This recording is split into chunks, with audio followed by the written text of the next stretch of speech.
Carbohydrates जो होते हैं उसमें हमने पढ़ा मोनोसेकेराइड होते हैं, डाइसेकेराइड होते हैं, पॉलीसेकेराइड होते हैं। तो पहले हम देखते हैं कि मोनोसेकेराइड। तो मोनोसेकेराइड में देखिए, तो मोनोसेकेराइड्स दो तरह के हैं। अब हमने डेफिनेशन में ही आपको बता दिया था कि या तो उसमें एल्डिहाइड ग्रुप होगा या कीटोन ग्रुप होगा। तो देखिए, या तो एल्डिहाइड होगा या तो कीटोन ग्रुप होगा। उस बेसिस पे इसको दो उसमें बांटते हैं। तो अगर एल्डिहाइड ग्रुप प्रेजेंट है, CHO है उसमें, तब तो उसको हम लोग एल्डोज कहेंगे, एल्डोजेस। और अगर उसमें कीटोन ग्रुप प्रेजेंट है तो इसको हम लोग कीटोजेस कहेंगे। ठीक है भाई।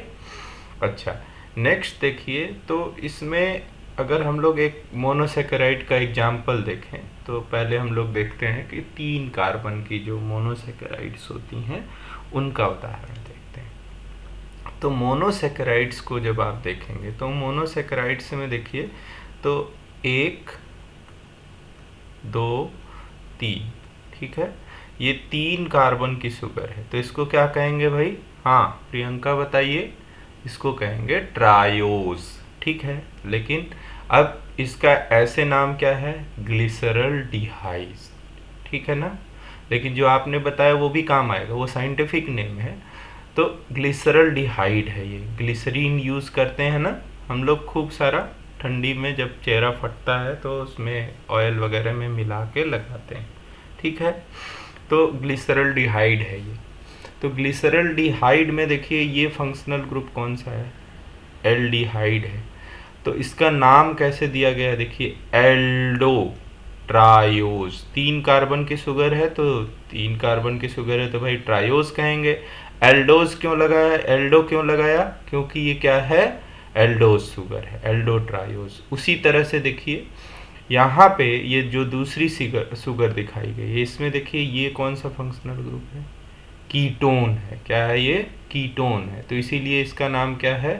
कीटो ट्रायोज। क्या नाम है भाई? कीटो ट्रायोज, है ना। कीटो ट्रायोज। क्यों कीटो ट्रायोज? कीटोन ग्रुप है और 3 कार्बन की शुगर है। अब ये दोनों मॉलिक्यूल बहुत इंपॉर्टेंट है। जब हम आपको ग्लाइकोलिसिस पढ़ाएंगे तो उसमें 6 कार्बन शुगर जो होती है वो टूट करके 2-3 कार्बन की शुगर में पहले स्प्लिट होती है, जिसको हम प्रिपरेटरी फेज कहते हैं। ठीक है, ग्लाइकोलिसिस का हमारे सिलेबस में है। तो ये वही दोनों 3 कार्बन की शुगर है, देख लीजिए। ठीक है ना। तो इसका स्ट्रक्चर आपको, जब तक हम लोग ग्लाइकोलिसिस पढ़ने जाएं तब तक आपको इसका स्ट्रक्चर एकदम क्लियर होना चाहिए। ठीक है ना, कि हम फटाक से उसको ड्रॉ कर दें। ठीक, तो D glyceraldehyde and di hydroxy acetone. ठीक है, ये भी बहुत इंपॉर्टेंट मॉलिक्यूल है।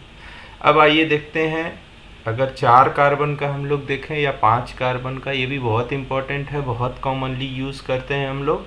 कहाँ पे यूज़ करते हैं? डीएनए है, आरएनए है, उसमें दोनों जगह पे ये यूज़ हो।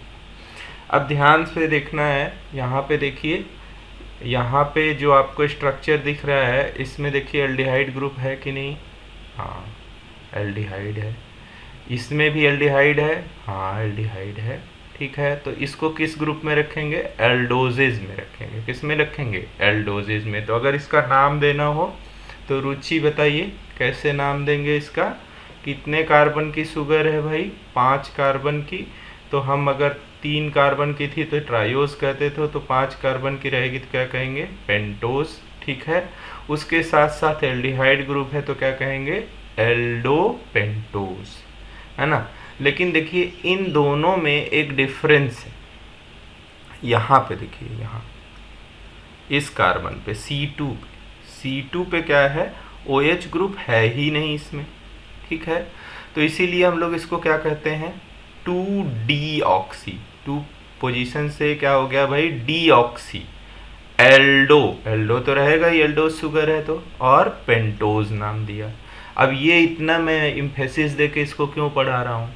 तो ये जो डी राइबोज है और 2-ऑक्सी डी राइबोज, या इसको पेंटोज भी लिख दिया गया है यहाँ, तो इसको आप राइबोज भी लिख सकते हैं यहाँ। ठीक है ना। ये जो है केवल डीएनए में पाया जाएगा। कहाँ पाया जाएगा? डीएनए में। ये शुगर कहाँ पाई जाएगी? डीएनए में।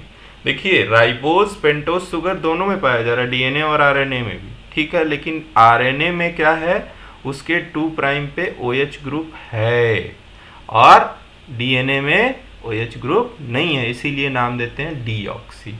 या बहुत प्राइमरी क्लासेस से पढ़ते आ रहे हैं लेकिन आप उसका डिफरेंस नहीं जानते हो, ये थोड़ा सा वो है, तो आज वो भी जान गए, ये तो बड़ी अच्छी बात हुई भाई। आगे देखते हैं। तो देखिए ये 6 कार्बन की शुगर है। कितने कार्बन की शुगर है? 6 कार्बन की, है ना। कैसे काउंट कर लेते हैं, तो हमेशा फंक्शनल ग्रुप से स्टार्ट करेंगे, 3, 4, 5 और 6। इसी तरह से इसको देखिए 1, 2, 3, 4, 5, 6।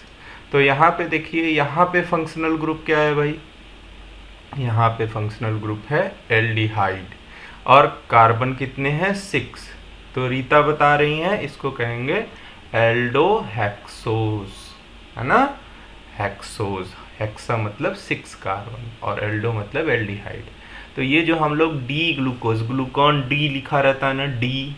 अब डी का मतलब क्या है वो तो हम लोग बाद में समझेंगे नेक्स्ट लेक्चर में, लेकिन इसको हम लोग ग्लूकोज का ये स्ट्रक्चर है। तो ये स्ट्रक्चर को आपको ड्रॉ करना बहुत फटाफट आना चाहिए। क्यों?